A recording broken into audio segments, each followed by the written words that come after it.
Salah satu jenis uang adalah uang kertas, dan uang jenis ini memiliki nominal dan nilai tukar yang tinggi. Untuk membuat uang kertas, ternyata memiliki proses yang rumit dan panjang. Hal ini bertujuan agar uang kertas memiliki ketahanan serta tidak mudah dipalsukan. Uang kertas pertama diciptakan di Cina tahun 960 sampai 1279 Masehi pada pemerintahan Kaisar Zhenzong yang bernama Jiaozi. Uang kertas ini dapat ditukar dengan uang berbasis koin dan dapat ditukar antar individu.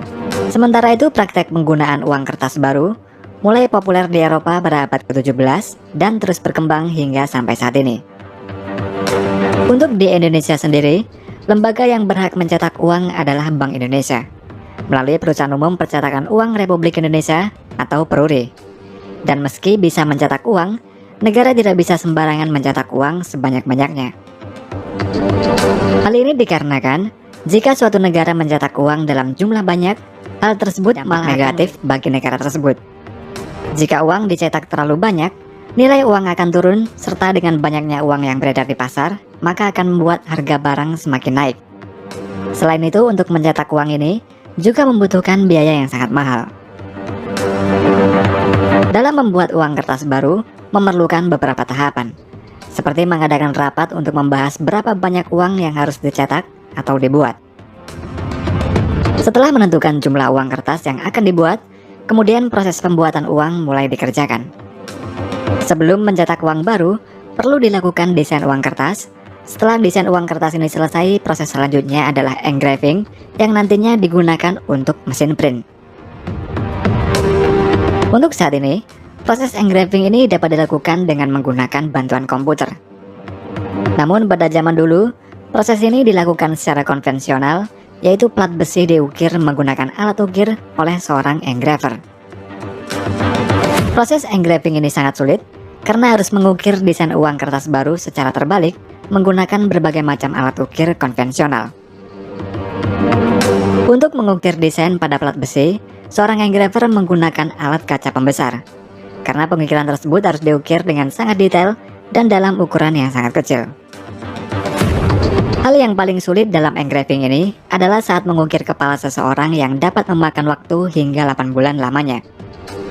Alasan mengapa uang kertas kebanyakan ada gambar kepala seseorang dikarenakan faktor keamanan.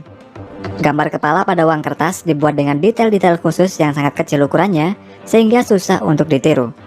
Bahkan jika seseorang meniru pun, maka akan langsung ketahuan. Lembaran nikel inilah yang nantinya akan digunakan untuk mencetak uang kertas baru. Setelah itu, lembaran ini dilapisi dengan krom agar mengeras dan kemudian dibentuk sesuai dengan standar pada mesin printing press.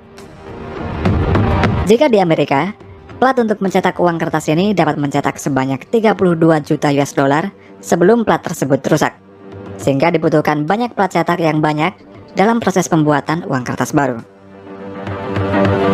Selanjutnya, sebelum uang kertas dicetak, maka kertas yang akan digunakan untuk mencetak dibuat terlebih dahulu. Salah satu bahan baku dalam membuat uang kertas adalah kapas yang berkualitas tinggi. Setelah diproses hingga menjadi bubur, nantinya akan menjadi gulungan kertas yang diberi tambahan material lagi. Sehingga lembaran-lembaran kertas ini akan berbeda dengan kertas pada umumnya dan proses tersebut dirahasiakan.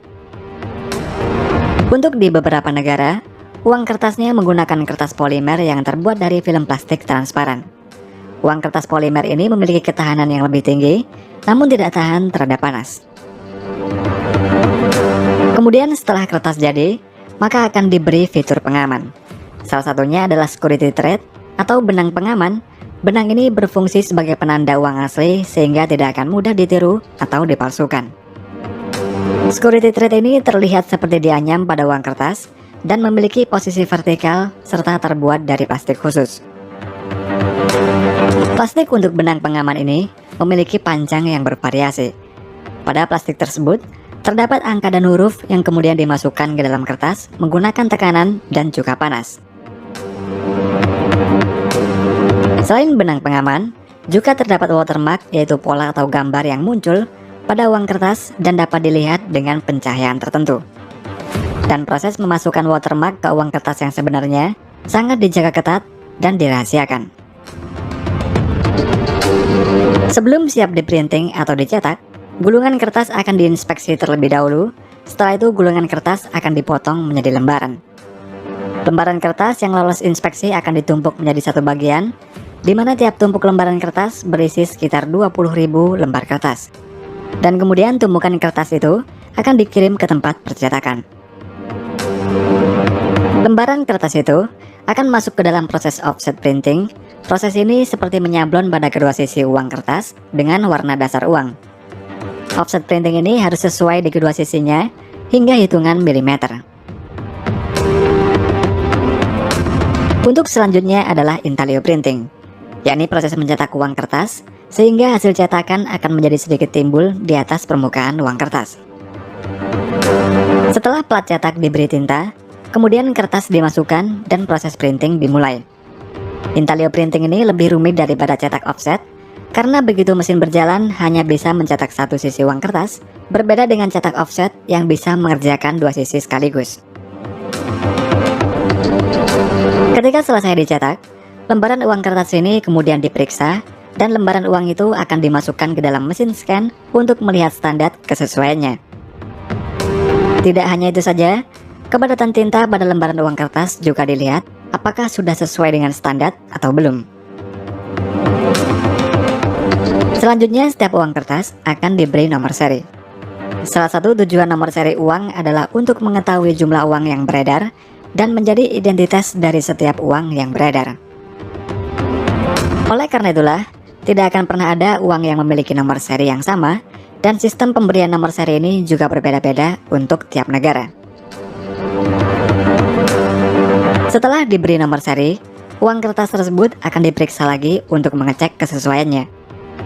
Setelah lolos dari pemeriksaan, barulah lembaran-lembaran ini akan dipotong-potong dengan mesin pemotong, dan uang kertas yang sudah dipotong ini kemudian ditumpuk menjadi satu dan dikirim ke bank sentral.